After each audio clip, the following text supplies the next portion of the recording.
देश के हालात बहुत गंभीर हैं, बहुत मुश्किल हैं। आज तो हम देख रहे हैं कि लोकतंत्र के ऊपर भी इलेक्शन कमीशन के द्वारा पूरा प्रहार किया जा रहा है। सारे इंस्टीट्यूशंस को सरकार के कब्जे में ले आया गया है, चाहे वो इलेक्शन कमीशन हो, चाहे सीएजी हो, चाहे न्यायपालिका हो, चाहे मीडिया हो, चाहे यूनिवर्सिटीज़ हो, सबको सरकार के कब्जे में।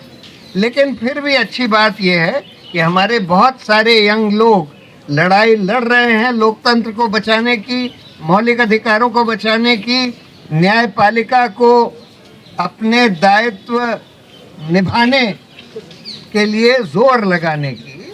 और इसी का एक रिजल्ट ये होता है कि कभी कभी अच्छे फैसले आते हैं। जैसे कल हमने देखा कि एक दिल्ली डिस्ट्रिक्ट जज ने, दिल्ली के रोहिणी के डिस्ट्रिक्ट जज ने वो जो गैग ऑर्डर अडानी के खिलाफ लगाया था बहुत सारे पत्रकारों के ऊपर, एक लोअर कोर्ट ने उसको रद्द कर दिया। तो इसलिए कभी कभी अच्छे फैसले भी आते हैं कोर्ट से, और उसके लिए हम लोगों को निरंतर पब्लिक ओपिनियन अपनी बात खुलकर बोलनी चाहिए, जो सच है वो बोलना चाहिए। जेल के ताले टूटेंगे, सारे साथी छूटेंगे। तो इनकलाब जिंदाबाद, जिंदाबाद जिंदाबाद। दिल्ली दंगों के केस में जो हमारे बहुत बढ़िया यंग एक्टिविस्ट हैं, इनको जेल में डाला हुआ है और 5 साल से ज़्यादा हो गए, ट्रायल भी शुरू नहीं हुई।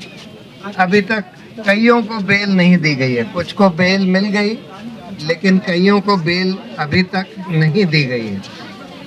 बहुत दुर्भाग्य की बात है कि ये सरकार जो कर रही है, एक तो खैर पूरी कोशिश गोदी मीडिया के साथ मिलकर कि कैसे हम इस देश में अलगाववाद पैदा करें, हिंदू मुस्लिमों को एक दूसरे के खिलाफ भड़काएं, जो कि देश को कमज़ोर कर रहा है। लेकिन इनको अपनी राजनीतिक रोटियां सेकने के लिए ये लोग ये कर रहे हैं।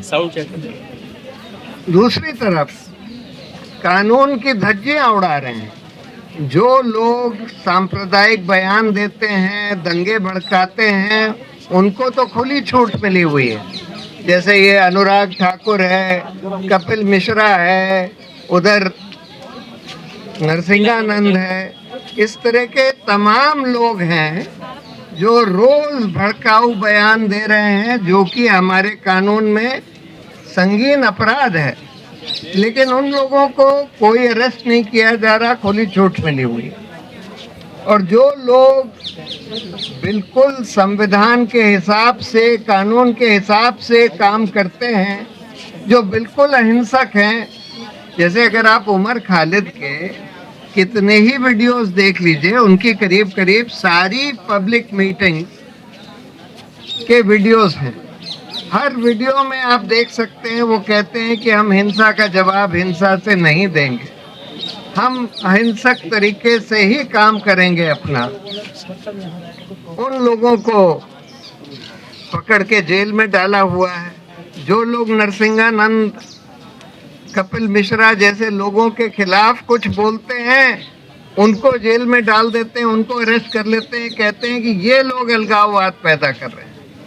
यानी कि ये लोग ये भड़का रहे हैं कि मोदी भक्तों के खिलाफ, या इस तरह के नरसिंहानंद और जो जहर उगलते हैं उन लोगों के खिलाफ ये लोग भड़का रहे हैं लोगों को। अरे भाई, ये तो हर नागरिक का दायित्व है कि अगर कोई अपराध होता है, कानून के खिलाफ कोई काम होता है, तो लोगों को सचेत करना कि भाई ये लोग इस तरह से हिंसा भड़का रहे हैं या अलगाववाद पैदा कर रहे हैं या नफरत फैला रहे हैं, ये तो हमारा कर्तव्य है। और उसको ये लोग कहने लगते हैं कि भाई नहीं, देखिए ये लोग नफरत फैला रहे हैं, यानी ये लोग उनके खिलाफ नफरत फैला रहे हैं जो नफरत फैला रहे हैं। ये तो हमारा दायित्व है कि हम उनके बारे में सचेत करें, कानून के रखवालों को सचेत करें पूरे देश को सचेत करें कि भाई ये लोग इस तरह का काम कर रहे हैं। तो आज सबसे ज्यादा निराशा जुडिशरी का एटीट्यूड देखकर हो रही है। न्यायपालिका का काम है कि मौलिक अधिकारों की रक्षा करना, हमारे लोकतंत्र की रक्षा करना, हमारे संविधान की रक्षा करना। लेकिन कम से कम दिल्ली दंगों वाले मामले में हम देख रहे हैं कि न्यायपालिका वो काम नहीं कर रही। कम से कम अभी तक काफी हद तक वो काम नहीं किया है। ये ठीक है कि कुछ जजों ने, कुछ लोअर कोर्ट के जजों ने, कुछ हाई कोर्ट के जजों ने भी, कुछ सुप्रीम कोर्ट के जजों ने भी अपना काम किया है। मैं ये नहीं कह रहा कि कोई जज अपना काम नहीं कर रहा, लेकिन अगर आप बड़े दायरे में देखें कि क्या न्यायपालिका हमारे बच्चों के मौलिक अधिकारों की रक्षा कर रही है, कर पा रही है? अगर 5 साल तक ट्रायल भी ना शुरू हो और ऐसे लोगों के खिलाफ केस बना दिए हों जिनके कितने ही वीडियोस मौजूद हैं, जो इस बार बार हर बार ये कहते हैं कि भाई हमको हिंसा नहीं करनी है, तो न्यायपालिका का क्या दायित्व है? न्यायपालिका का सीधा दायित्व है कि तुरंत बेल, इनको तो कुछ महीने में बेल मिल जानी चाहिए। और पुलिस को डांट फटकार पड़नी चाहिए थी। कुछ कोर्टों ने डांट फटकार दी है दिल्ली पुलिस को, कई दिल्ली दंगों के ही मामलों में कई केसेस में फटकार लगाई है। लेकिन उमर खालिद, उल्फिशा फातिमा और बहुत सारे जो और लोग हैं, शर्जील इमाम, इन लोगों के केस में इतने साल तक बेल फाइनली तय ही नहीं हुई और दिल्ली हाई कोर्ट और लोअर कोर्ट ने रिजेक्ट कर दी। और दिल्ली हाई कोर्ट का देखिए क्या बेहुदा फैसला है। एक फोटो जो पुलिस ने उस चार्जशीट के संग लगा दी है, जो हमारे घर के बेसमेंट की है जहां हमारा दफ्तर है, उसको कहते हैं कि देखिए यहाँ पर कॉन्स्पिरेसी हैच हुई क्योंकि वहाँ पर योगेंद्र यादव, उमर खालिद और शर्जील इमाम वहाँ बैठे हैं, बात कर रहे हैं। मतलब कुछ भी आप कह दीजिए। और क्या उनके खिलाफ एविडेंस दिया गया है? कहते हैं कोई प्रोटेक्टेड विटनेसेस ने कुछ बोला है। यानी कि जो चीज़ आपने, जो अक्यूज्ड है, उसको बताई भी नहीं कि भाई किसने बोला है, और उसके आधार पर इनको बगैर ट्रायल के 5 साल तक जेल में रखें। तो सीधा कानून है कि अगर, पहली बात तो bail is the rule, jail is the exception.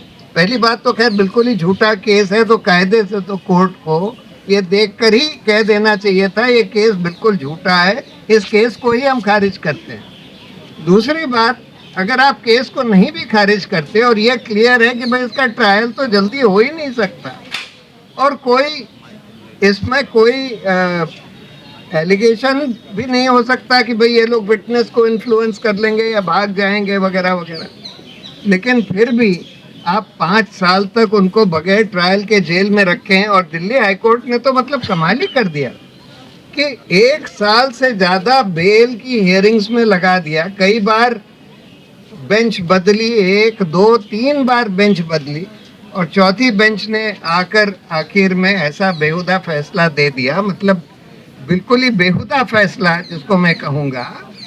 और ये क्लियर है कि ये सरकार के दबाव में ये फैसला दिया गया। हम देख रहे हैं कि हाल में न्यायपालिका जो है सरकार के दबाव में आ गई है। काफ़ी हद तक, सब लोग नहीं आए हैं, लेकिन काफ़ी हद तक न्यायपालिका अब सरकार के दबाव में काम कर रही है और उसके कई कारण हैं। पहला तो रिटायरमेंट के बाद बहुत सारे जजों को दूसरी नौकरी दे दी जाती है।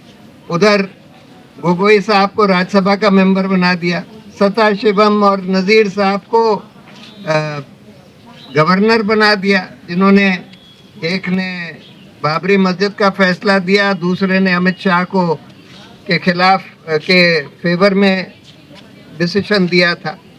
उसी तरह से अरुण मिश्रा साहब, जिन्होंने कितने ही फैसले अडानी के और सरकार के हक में दिए, उनको नेशनल ह्यूमन राइट्स कमीशन का चेयरमैन बना दिया।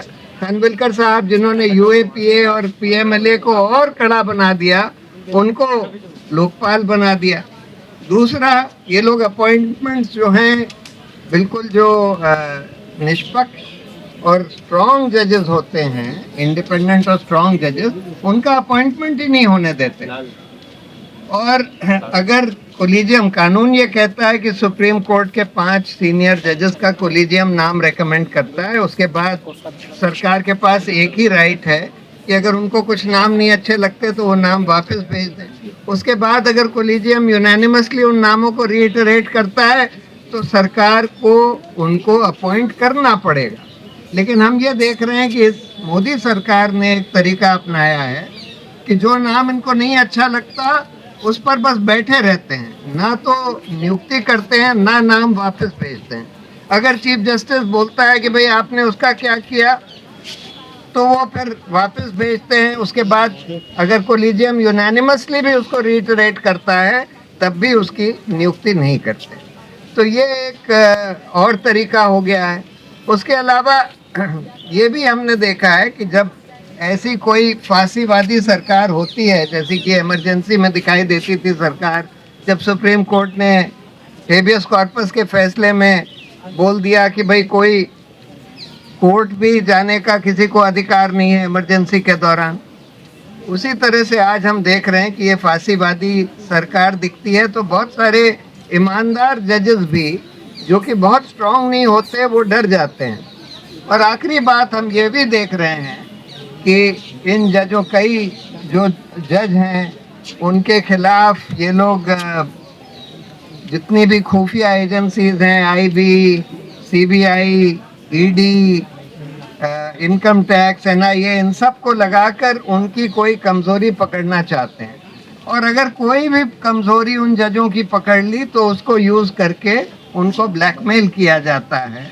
और अगर आपने चीफ जस्टिस को अपने हाथ में कर लिया तो समझिए आधी जुडिशरी आपके हाथ में आ गई, क्योंकि चीफ जस्टिस का एक बहुत बड़ा रोल होता है कि वो ये तय करते हैं कि कौन सा केस कौन सी बेंच सुनेगी, और फिर वो जजों की नियुक्ति में भी प्राइम मूवर होते हैं।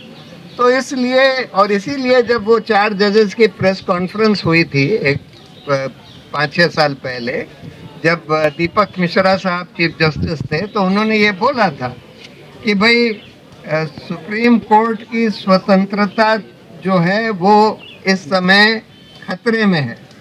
और उन्होंने ये भी बोला था कि ये जो चीफ जस्टिस उस समय के मौजूदा चीफ जस्टिस हैं, अपनी मास्टर ऑफ रोस्टर के पावर का दुरुपयोग करके जो बहुत गंभीर केसेस हैं, जो पॉलिटिकली सेंसिटिव केसेस हैं, वो उन जजों के सामने लगा रहे थे जिनका बारे में पता था कि भाई सरकार के हक में फैसला करेंगे। उस समय एक मामला था जज लोया के मृत्यु का, और वो अरुण मिश्रा साहब के यहाँ लगा दिया गया था। वो ट्रिगर बन गया था उस प्रेस कॉन्फ्रेंस का। तो इस बात का को पुख्ता उन 4 जजों ने भी किया था।